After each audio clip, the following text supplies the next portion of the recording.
Seseorang pernah berkata, kita datang kepada Tuhan dengan segala kebutuhan kita.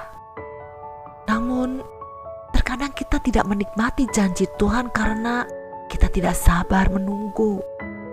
Ingatkah kepada Yakub, pemuda yang rela bekerja selama 7 tahun di rumah Laban hanya untuk mendapatkan Rahel? Tetapi karena Laban berbuat curang dengan memberi Lea kepada Yakub dan bukan Rahel, maka Yakub pun harus bekerja selama 7 tahun lagi untuk Laban. Waktu 14 tahun bukanlah waktu yang singkat. Akan tetapi karena kesabarannya, akhirnya Yakub mendapatkan apa yang ia inginkan. Yusuf pun akhirnya menjadi orang nomor 2 di Mesir berkat kesabarannya. Banyak penderitaan yang harus ia alami, mulai dari diperlakukan buruk oleh kakak-kakaknya, dilempar ke sumur, dijual sebagai budak, sampai dimasukkan dalam penjara karena menolak keinginan istri Potifar. Yusuf mengalami rentetan kesusahan yang begitu panjang seolah tidak akan pernah berakhir.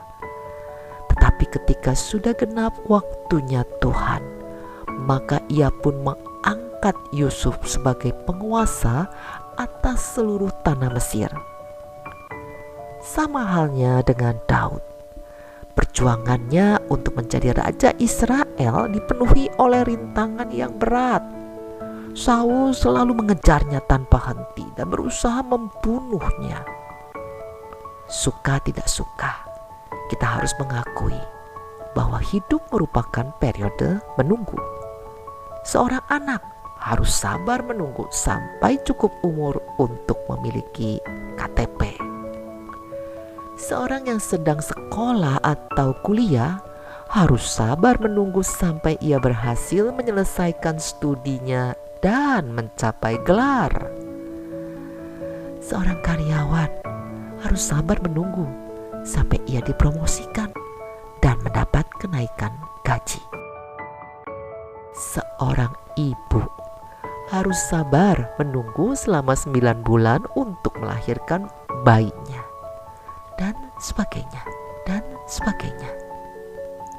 Kesabaran bukan hanya berbicara tentang menunggu, tetapi lebih berfokus kepada sikap kita pada saat menantikan janji Tuhan. Apakah kita akan tetap tekun dan bersukacita atau bersungut-sungut? Sama seperti Allah yang panjang sabar terhadap kelalaian, kelambatan dan kebodohan manusia, seperti yang tertulis dalam Mazmur 103 ayat 8, katanya, karena ia adalah Tuhan yang penyayang, pengasih, panjang sabar, dan berlimpah kasih setia. Jadi bagaimana mungkin kita tidak mau belajar bersabar? Karena salah satu dari buah Roh Kudus adalah kesabaran. Kesabaran adalah pohon yang pahit, tetapi akan menghasilkan buah yang manis. Satu kunci yang menjadi kegagalan kita adalah ketidaksabaran kita di dalam menunggu. Abraham disebut sebagai bapak orang beriman karena kesabarannya menunggu janji-janji Tuhan digenapi. Walaupun selama hidup Abraham belum semua janji-janji itu tergenapi. Kesabaran menunggu dapat kita gambarkan seperti sebuah perjalanan penerbangan di mana kita harus berhenti di terminal transit tertentu. Kita dengan sabar dan tekun duduk menunggu menantikan penerbangan berikutnya yang akan membawa kita menuju kota tujuan akhir. Jika diterapkan dalam konsep rohani, kebanyakan kita mengalami kegagalan untuk melalui proses ini. Kita panik ketika situasi yang kita hadapi tidak sesuai dengan apa yang kita harapkan. Padahal padang gurun, kekeringan, kelaparan, dan kegersangan yang kita hadapi di dalam kehidupan ini ibarat terminal transit sementara yang tidak sebanding dengan kemuliaan sebagai terminal akhir yang dijanjikan.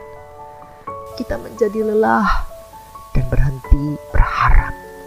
Demikianlah kita belajar untuk percaya kepada Tuhan dan melalui terminal transit kehidupan ini dengan mata rohani tertuju pada janji Tuhan. Jangan biarkan iman kita terkecoh oleh kesusahan sementara.